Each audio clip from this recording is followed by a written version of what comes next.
Hello, beloved. It's me, James, and I'm back with you live. If you are a regular watcher on our Tuesday stream, whether it's on the church's website or it's on our Facebook page or my own personal Facebook page, or whether you listen to it in the afternoon on my podcast. In any case, you will know that we have not been live for several weeks. I was away taking care of some family business, my father's medical power of attorney, and so I had some things to do. He's been in the hospital. And because of that, I had to prioritize away from these moments. You got rebroadcasts. So today I'm back. And I'm glad to be back. Dad's still not out of the woods, still working his way through, but he's gotten better and is meant to be released today to start doing some therapy, physical therapy, etc., to get back in shape. So as such, I thought I would talk a little bit about the wisdom of friends and how remaining connected in a spiritual community in some way would help along this journey of faith. I will tell you that the first week, which would have been 2 weeks ago, that I spent out of town with my family, most focused on Dad in the intensive care unit, was a time where it was a real roller coaster, up and down. And I kept getting more and more focused on the outcomes of Dad's stay in the hospital, which, as you know, or as you might guess, becoming focused on outcomes takes you out of the moment. It takes you away from where you are right now and kind of thrusts you into the unknown, because you really don't know what the outcome will be. There are many possible outcomes, and we were constantly getting new information that suggested a different outcome each time. So the challenge became, I became more and more challenged in my ability to really be present for Dad and for others in this journey to potential recovery. So I spent a week there, came back, did my weekend thing, preaching and kind of recovering a little bit. And then I got a call on Monday that said, we really need you to come back down sooner than you anticipated because things aren't looking good. That was last week. And when I got there, Dad seemed generally all right. And actually, with each successive day last week, he got better. The weekend, when I had been gone, had been bad, but then he got successively better a little bit each day. And I had a good friend, Sarah, who reminded me, she said, James, you don't get so caught up in the outcomes and what's yet to come. Instead, practice being present. That's what your real gift is. Practice being present. And that was a wake-up moment for me. Being where you are. I talk about it all the time. I encourage it. But in the midst of my own concerns and sort of crisis of making choices, medical choices with and for Dad, I kind of lost touch with that need to be in the moment. So all of last week, each day, Monday through Friday, before I left once again to come back home, I was really there. I spent pretty much all day, every day at the hospital with Dad sitting. He was downgraded from an intensive care to a step-down unit.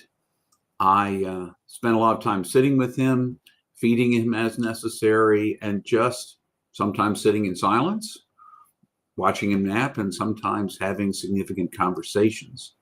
But there was a big difference in the week, because every day, instead of being a concern for what the outcome would be, every moment of every day, for the most part, was really about just being present. And what a tremendous gift it was to sit with Dad, for him to be able to share what he was thinking or concerned about. We had several opportunities to talk about death and his concerns about them, or his sense of ease and peace with that, which he has, and what his concerns about the rest of us or for the rest of us were, should death be the step that happens sooner rather than later.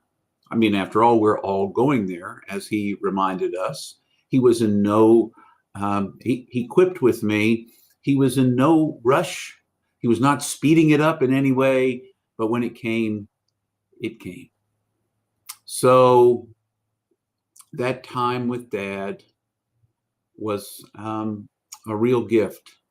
We took the time together so that I don't feel like I have any unfinished business with my father. And I suspect he doesn't feel like he has any unfinished business with me. We had the time to really be present together, somewhere between 8 and 10 hours a day. And just being there makes a difference. Have you ever noticed in your own life how it can make a real difference when you show up and are with the people you care about? Just there, not thinking about what's next, not thinking about what the outcome of this particular visit's going to be, or about when it will end, or any of those things, but just being there. And if you haven't tried that out, it's worth practicing, really being with the people that you spend time with, really being where you are. Even if it's in the grocery store and everyone around you is pretty much strangers. Making the time to be where you are. You see things you might not have seen. You hear things you might not have heard.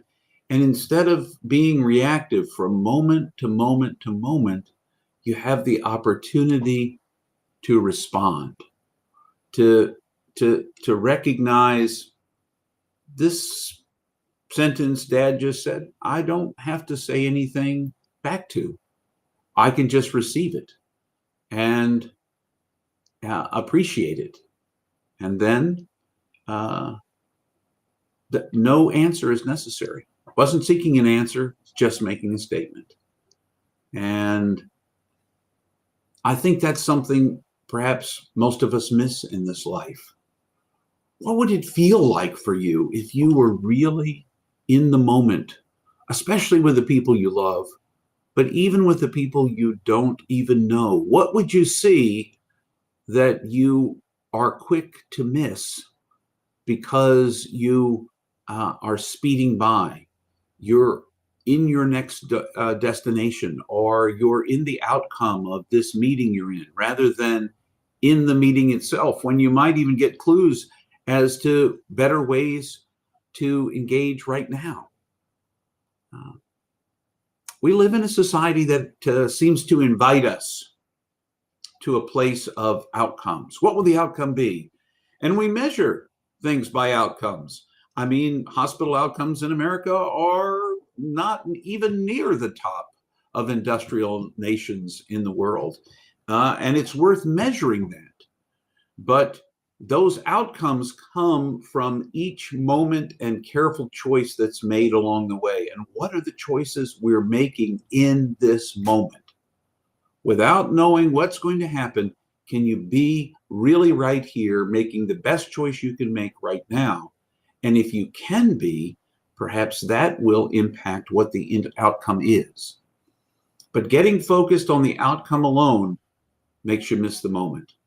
I could have missed out on every single one of the 5 days I spent sitting with my father and with others who came in to visit him and checking on his well-being. I could have missed those days focused on what was next. Certainly, preparing for the future is not a bad thing. Not saying that at all.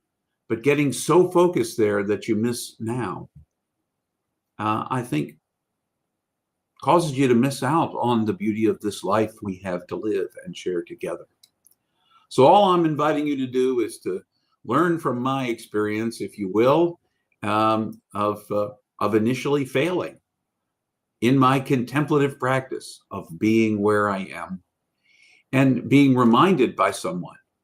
So I guess a couple of questions.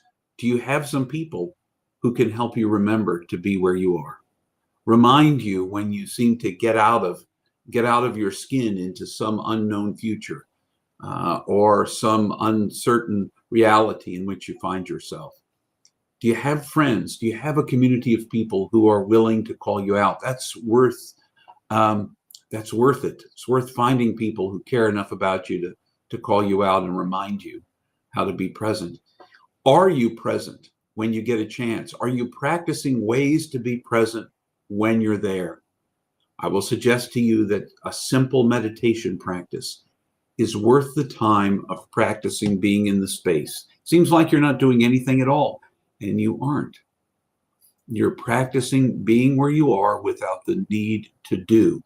You practice being, recognizing you're a human being, and focusing less on the fact that our society tells us we're human doings. So get back in the moment, be present where you are. You never know what gift this moment will bring, and you might miss it if you're focused somewhere else. Find the people that will call you back. But remember, in the midst of all of that, you are indeed infinitely precious and unconditionally loved for the gift you already are. Until the next time I join you, I wish you all the best.